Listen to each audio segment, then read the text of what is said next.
बिहार विधानसभा चुनाव के पहले चरण का मतदान संपन्न हो गया है। विधानसभा चुनाव के लिए 16 जिलों के 71 सीटों पर सुबह 7 से लेकर 6 बजे तक वोटिंग हुई। इस चुनाव में भाग्य आजमा रहे 1066 उम्मीदवारों की किस्मत का फैसला मतदाताओं ने ईवीएम में कैद कर दिया। कोरोना के कारण इस चुनाव में काफी एहतियात बरती गई। सोशल डिस्टेंसिंग के नियमों का कड़ाई से पालन कराया गया। बिना मास्क के मतदान करने आए वोटर्स को वोट देने की इजाजत नहीं दी गई। सुरक्षा की कड़ी व्यवस्था रही। वहीं इक्का दुक्का घटनाओं को छोड़ दें तो कुल मिलाकर पहले चरण का मतदान शांतिपूर्ण तरीके से संपन्न हुआ। पीएम नरेंद्र मोदी ने दरभंगा में रैली को संबोधित कर बिहार विधानसभा चुनाव के दूसरे चरण के रण का आज आगाज किया। दरभंगा में पीएम मोदी ने राम मंदिर से लेकर 10% आरक्षण और लालू राज का जिक्र कर वोटरों को साधने की कोशिश की। दरभंगा में अपनी सरकार की उपलब्धियों को गिनाते हुए पीएम मोदी ने कहा कि राम मंदिर की तारीख पूछने वाले अब मजबूरी में ताली बजा रहे हैं। उन्होंने लालू यादव की सरकार पर इशारों में हमला कर कहा कि उनका मूल मंत्र होता था पैसा हजम, परियोजना खत्म। आज राहुल गांधी ने बिहार के पश्चिमी चंपारण के वाल्मीकि नगर में चुनाव प्रचार किया। राहुल ने युवाओं को रोजगार का मुद्दा उठाते हुए नीतीश सरकार की इच्छा शक्ति पर सवाल उठाए। राहुल ने पीएम मोदी को घेरते हुए कहा कि उन्होंने 2 करोड़ युवाओं को रोजगार देने की झूठी बात कही। मध्य प्रदेश के मुख्यमंत्री शिवराज सिंह चौहान ने आज अनूपपुर में बीजेपी का संकल्प पत्र जारी किया। इस दौरान सभी 28 विधानसभा सीटों के लिए अलग अलग वादों का पिटारा खोला। अनूपपुर दौरे पर सीएम शिवराज ने अलग अलग मुद्दों पर राय रखते हुए कहा कि एक देश में 2 विधान खत्म किए गए। अयोध्या में राम मंदिर निर्माण के साथ देश तरक्की कर रहा है। वहीं सीएम शिवराज ने यह भी कहा कि धोखेबाज चीन को जवानों ने मुंह तोड़ जवाब दिया। मध्य प्रदेश के पूर्व सीएम कमलनाथ ने आज अशोकनगर के मुंगावली में चुनावी सभा की। उन्होंने कांग्रेस प्रत्याशी कन्हैया राम के पक्ष में प्रचार किया। इस दौरान सीएम शिवराज सिंह चौहान और बीजेपी सरकार पर जमकर निशाना साधा। अपनी कांग्रेस सरकार की उपलब्धियां भी गिनाई। पूर्व सीएम कमलनाथ ने छतरपुर के बड़ा मल्हारा में चुनावी सभा को संबोधित किया। साध्वी रमसिया भारती के समर्थन में कमलनाथ ने जनता से वोट देने की अपील की। उन्होंने कहा कि आज मध्य प्रदेश की पहचान बिकाऊ के रूप में हो रही है। उन्होंने आगे कहा कि बीजेपी ने प्रदेश का नाम कलंकित कर दिया है। बमौरी सीट पर उपचुनाव में बाहुबल का जोर दिख रहा है। बीजेपी प्रत्याशी महेंद्र सिंह सिसोदिया पर कांग्रेस पदाधिकारी को धमकाने का आरोप लगा है। थाने में शिकायत के बाद भी इस मामले में कोई कार्रवाई नहीं हुई है। अनूपपुर से बीजेपी प्रत्याशी बिसाहू लाल की मुश्किलें बढ़ सकती हैं। चुनावी मैदान में अब उनकी पहली पत्नी ने ताल ठोक दी है। उनकी पहली पत्नी ने तंत्र मंत्र करने और जमीन हड़पने का भी आरोप उन पर लगाया। मध्य प्रदेश की सबसे हॉट सीट सांवेर में चुनावी तैयारी जोरों पर है। संवेदनशील सीट होने से 380 मतदाता केंद्र बनाए गए हैं। इनमें 1500 से अधिक लोगों की तैनात की गई है। एक केंद्र पर 4 लोगों की टीम तैनात रहेगी, जिसमें डॉक्टर, पैरामेडिकल स्टाफ, आशा कार्यकर्ता के साथ रैपिड रिस्पांस टीम मौजूद रहेगी। मरवाही उपचुनाव के लिए छत्तीसगढ़ बीजेपी ने पूरी ताकत झोंक दी है। बीजेपी ने आज मरवाही में महिला सम्मेलन का आयोजन कर कांग्रेस पर जमकर निशाना साधा। दूसरी ओर भाजयुमो के 50 कार्यकर्ताओं को प्रदेश के मंत्री जयसिंह अग्रवाल ने कांग्रेस की सदस्यता दिलाई। मरवाही उपचुनाव में गौरला में भाजपा युवा नेता राजकुमार गंधर्व एवं जोगी कांग्रेस अध्यक्ष सोनसाई यादव ने अपने 80 साथियों के साथ कांग्रेस का दामन थाम लिया। जिला प्रभारी मंत्री जयसिंह अग्रवाल ने भाजपा पर क्षेत्र के विकास को बाधित करने का आरोप लगाया। कांग्रेस के विकास कार्यों से प्रभावित होकर जोगी कांग्रेस एवं भाजपा से अनेक कार्यकर्ता कांग्रेस के साथ जुड़ रहे हैं। मरवाही उपचुनाव में बीजेपी के प्रचार में पूर्व मंत्री रामविचार नेताम ने सभाओं को संबोधित किया। मरवाही में भाजपा नेताओं व कार्यकर्ताओं का सघन जनसंपर्क तेज हो चला है। भाजपा सांसद गोमती साय और राज्यसभा सांसद रामविचार नेताम ने सभाएं लेकर कांग्रेस पर जमकर निशाना साधा। दोनों नेता बीजेपी प्रत्याशी डॉक्टर गंभीर सिंह की जीत को लेकर आश्वस्त दिखे। अमित जोगी ने मुख्य निर्वाचन आयुक्त को पत्र लिखकर शिकायत की है। अमित ने आरोप लगाया कि 2 जयसिंह के रहते मरवाही में निष्पक्ष चुनाव असंभव है। अमित जोगी ने ऑब्जर्वर जयसिंह पर कहा कि न्याय यात्रा को संगठित अपराध बताकर मुख्यमंत्री की भाषा बोली जा रही है। चुनाव प्रभारी जयसिंह अग्रवाल और चुनाव पर्यवेक्षक जयसिंह के बीच अब कोई भी अंतर नहीं नजर आ रहा। मरवाही में कांग्रेस प्रचार में पहुंचे कांग्रेसी नेता मस्ती के मूड में नजर आ रहे हैं। अब फिर एक विधायक के डांस के साथ कांग्रेस प्रत्याशी डॉक्टर के ध्रुव भी म्यूजिक सुनकर झूमते नजर आए। चंद्रपुर के विधायक रामचंद्र यादव और डॉक्टर के ध्रुव एक साथ थिरकते नजर आ रहे हैं। डॉक्टर के ध्रुव लोक कलाकारों के साथ डांस करते हुए नजर आए।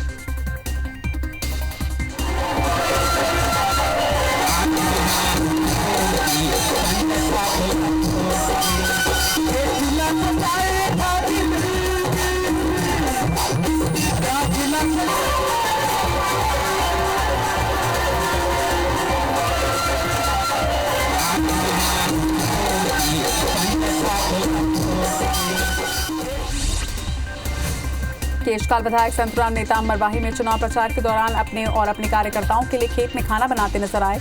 इसका वीडियो भी वायरल हुआ है, जो सुर्खियों में बना हुआ है।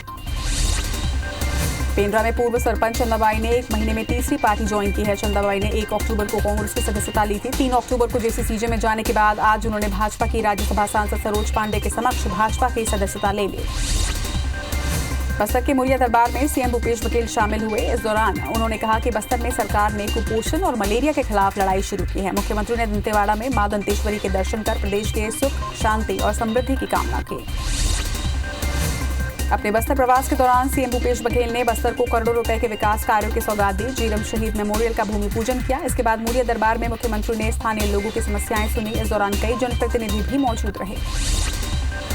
मंत्री कमलेश्वर पटेल अपने गृह जिले सिधी पहुंचे, जहां उन्होंने लाखों की लागत से बने 2 यात्री प्रतीक्षालय का लोकार्पण किया। वहीं 1.5 करोड़ की लागत से बनने वाले 4 अलग अलग गौशाला का भी शिलान्यास किया। छत्तीसगढ़ में किसानों की सुविधा को देखते हुए राज्य सरकार ने पंजीयन की तारीख बढ़ा दी है। अब समर्थन मूल्य पर धान और मक्का उपार्जन के लिए 10 नवंबर तक रजिस्ट्रेशन किया जा सकेगा। बता दें कि रजिस्ट्रेशन की अवधि बढ़ाने की मांग लगातार हो रही थी।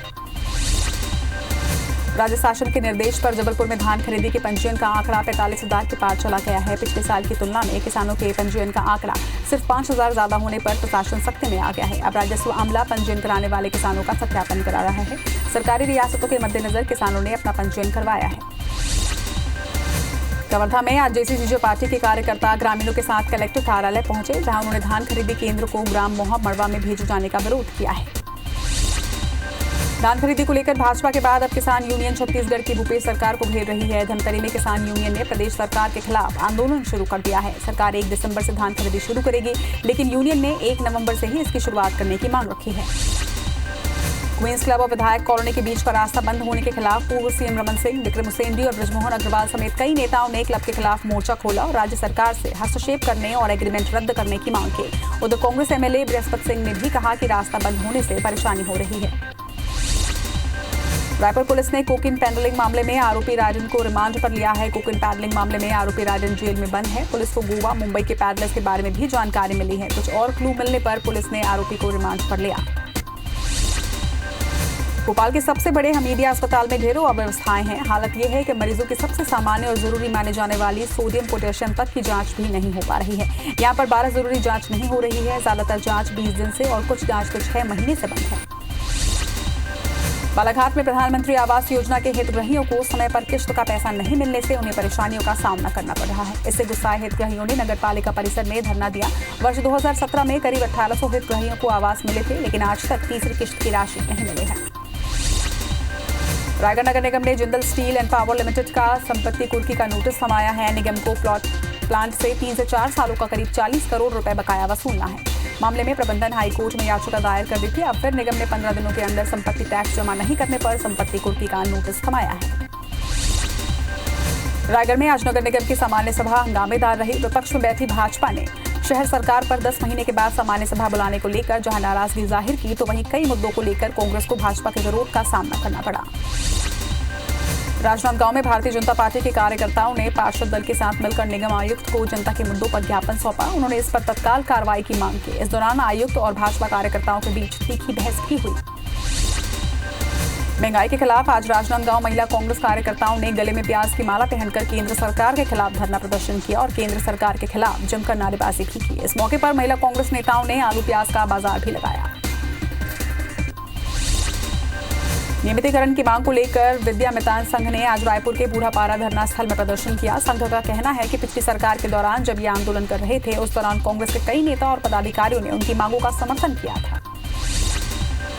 राजनांदगांव जिले के मोहला ब्लॉक के ग्राम बोरेगझील की महिलाओं ने कलेक्ट्रेट कार्यालय पहुंचकर रोजगार गारंटी योजना का भुगतान करने की गुहार लगाई है। उन्होंने भुगतान नहीं होने से आर्थिक संकट की भी बात कही।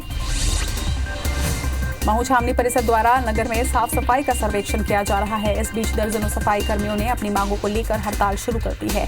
कैंट सीईओ को सौंपे ज्ञापन पर सुनवाई नहीं होने से कर्मियों ने काम बंद कर दिया। वहीं प्राइवेट ठेका बंद करने, छठ पे वेतनमान का लाभ कर्मियों को स्थायी करने की मांग के साथ कर्मी प्रदर्शन पर बैठे। कबीरधाम जिले के पंडरिया नगर पंचायत को नगर पालिका बनाने की मांग लंबे समय से चली आ रही है। राज्य सरकार ने जिला कलेक्टर से पंडरिया नगर पंचायत के संबंध में जानकारी मांगी है। इसमें आसपास के 3 पंचायतों के 12 गांवों की जानकारी भी कलेक्टर को भेज दी गई है। उम्मीद है कि राज्य सरकार पंडरिया को नगर पालिका का दर्जा दे सकती है। जबलपुर में हिंदूवादी संगठन पुलिस से नाराज है। पुलिस ने दशहरे पर प्रतिमा विसर्जन के दौरान लाठीचार्ज करते हुए संगठन के लोगों को घायल किया था और आज उन्हीं पर एफआईआर दर्ज कर लिया। नाराज संगठन ने इसी के चलते एसपी कार्यालय का घेराव किया। एनएसयूआई ने इंदौर की देवी अहिल्या यूनिवर्सिटी के कर्मचारियों पर भ्रष्टाचार के आरोप लगाते हुए साक्ष्य कुलपति को सौंपे हैं। शिकायतकर्ता विकास नंदवाना ने आरोप लगाया कि शरद उपाध्याय के साथ ट्रांसक्रिप्ट फर्जीवाड़े में कई वरिष्ठ अधिकारी भी शामिल हैं। जबलपुर में निजी अस्पतालों के खिलाफ लोगों के साथ साथ अब किन्नरों का भी गुस्सा लगातार बढ़ता जा रहा है। शिवसेना के बैनर तले किन्नरों ने मार्बल सिटी के सामने जाकर नारेबाजी की और विरोध के तौर पर अस्पताल प्रशासन का पुतला भी फूंका। बड़ौदा बाजार के पलारी थाना क्षेत्र में एक बीजेपी नेता ने आत्महत्या कर ली। मृतक के परिजनों ने टीआई पर प्रताड़ना का आरोप लगाया है। मृतक राहुल डंडो एक मेडिकल व्यवसायी भी था। उसने अपने दोस्त के घर नींद की गोली खाकर आत्महत्या कर ली। इंदौर के संयुक्तागंज थाना क्षेत्र में पारिवारिक विवाद में एक पति ने अपनी पत्नी की चाकू मारकर हत्या कर दी। पुलिस ने तत्काल कार्रवाई करते हुए पति को हिरासत में ले लिया है और उससे पूछताछ की जा रही है। आरोपी ने 2 महीने पहले ही प्रेम विवाह किया था। दुर्ग के आदित्य नगर में डॉन बनने की चाह में 2 सगे भाई आकाश और संजू यादव ने एक शख्स पर चाकू से लगातार हमला कर उसे घायल कर दिया। मोहन नगर थाना पुलिस ने आरोपियों को गिरफ्तार कर जेल भेज दिया है। ग्वालियर पुलिस ने फर्जी सब इंस्पेक्टर को गिरफ्तार किया है। आरोपी वर्दी दिखाकर किराए के कमरे में रहता था। मकान मालिक ने शक होने के बाद उसकी शिकायत की थी। आरोपी अपने आप को शिवपुरी थाने का प्रभारी बता रहा था। तखतपुर के एक रिटायर्ड शिक्षक से खुलेआम बाइक सवार लुटेरों ने 60,000 रुपए लूट लिए। आसपास लगे सीसीटीवी कैमरे में वारदात का फुटेज रिकॉर्ड हो गया। पुलिस मामले की जांच में जुट गई है। रायपुर के मंदिर हसौद इलाके में ज्वेलरी शॉप को चोरों ने निशाना बनाते हुए 13 लाख रुपए पार कर लिए। आरोपी सीसीटीवी कैमरे का डीवीआर भी लेकर फरार हो गए। जिला पुलिस ने शाम को बरामद किया। दुर्ग जिले के नंदनी थाना क्षेत्र में बीते दिनों हुए 1,90,000 रुपए के लूट के मामले में 2 आरोपियों को पुलिस ने हिरासत में लिया है। नंदनी एरोड्रम के समीप 1,90,000 रुपए लूट की झूठी शिकायत करने वाला आरोपी अरुण साहू और रवि यादव को पुलिस ने गिरफ्तार कर लिया। दतिया में आबकारी विभाग और पुलिस ने गांव तातारपुर की कंजर बस्ती में 16,000 किलो गुड़ लहान नष्ट कर 735 लीटर कच्ची शराब को भी जेसीबी से नष्ट किया है, जिसकी कीमत 12 लाख रुपए आंकी जा रही है। दमोह में ड्रग्स माफिया पर पुलिस ने बड़ी कार्रवाई करते हुए 5 आरोपियों को गिरफ्तार किया है। आरोपियों के पास से करीब 40 ग्राम ड्रग्स और उसमें मिलाने वाले केमिकल और एक अन्य सामग्री जब्त की गई। बिलासपुर में दुर्गा विसर्जन के दौरान डीजे की आवाज को लेकर विवाद हो गया। विवाद इतना बढ़ा कि लोगों ने गाड़ियों पर पथराव शुरू कर दिया। इसके बाद पुलिस ने लोगों को हटाने के लिए लाठियां भांजी। पुलिस ने मामले में 6 लोगों को गिरफ्तार भी किया है। जबलपुर में अपराध को लेकर पुलिस जीरो टॉलरेंस की नीति पर काम कर रही है। अपराध करने वालों के खिलाफ एनएसए के तहत कार्रवाई की जा रही है। इसके साथ ही जिला बदर जैसे कड़े कदम भी उठाए जा रहे हैं। अपराधियों के खिलाफ संगीन धाराएं लगाई जा रही हैं। जबलपुर कलेक्टर ने करीब 24 अपराधियों को जिला बदर करने के आदेश दिए हैं। करीब 12 शातिर बदमाशों के खिलाफ एनएसए कार्रवाई की मंजूरी मिली है। वहीं अपराधियों की पुरानी फाइलों को भी खंगाला जा रहा है। पुलिस भीड़ वाली जगहों पर आरोपियों के जुलूस निकाल रही है। उज्जैन के पवासा थाना क्षेत्र के पाइया ढेड़ी चौराहे पर तेज रफ्तार डंपर ने बाइक सवार परिवार को टक्कर मार दी। हादसे में परिवार के 3 बच्चों की मौके पर ही मौत हो गई, जबकि हादसे में एक महिला और एक पुरुष घायल हो गए, जिन्हें जिला अस्पताल भेज दिया गया है। बैतूल के ताप्ती घाट पर एक कार 500 फीट नीचे खाई में गिर गई। हादसे में कार सवार एक की मौके पर ही मौत हो गई, वहीं 3 लोग घायल हो गए हैं, जिनमें 2 की हालत गंभीर बनी हुई है। बैतूल थाना क्षेत्र का ये पूरा मामला है। पुलिस जांच में जुट चुकी है।